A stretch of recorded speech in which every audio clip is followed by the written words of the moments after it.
تەقینەوەیەکی خۆکوژی لە ڕۆژی یەکشەممەدا ناوچەیەکی بازرگانی لە بەغدای پایتەختی عێراق هەژاندوو بەلایەن کەمەوە 6 هاوڵاتی سیڤیلی تیا کوژران.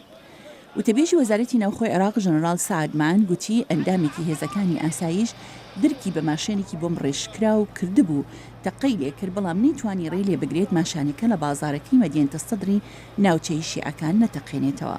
والله خويا صار انفجار اليوم الصبح. تەقینەوەکە کاتژمێر حوتی بەیانی ڕوویدا و خەڵکێکی زۆر کوژان و بریندار بوون. هەر هەمویان لە بازارەکە کاریان دەکرد و زۆر بەیان ئەو کەسانە بوون کە کەرستەکانیان بۆ بازارەکە گواست بوون و چاوەڕوانی وەرگرتنی کرایەکان دەکرد. هێشتا تەرمی زۆری ئەو قوربانیانە نەدوزراوتەوە. جێباسە هیچ لایەنێک بەرپرسیارەتی هێرشەکەیان لە ئەستۆ نەگرتووە، بەڵام چەکدارانی دەوڵەتی ئیسلامی و یا داعش بەردەوام تەقینەوەی لەو جۆرە ئەنجام دەدەن و بە زۆرینە بازارەکان و شوێنە قەڵەباڵغەکان لە عێراق دەکەنە ئامانج.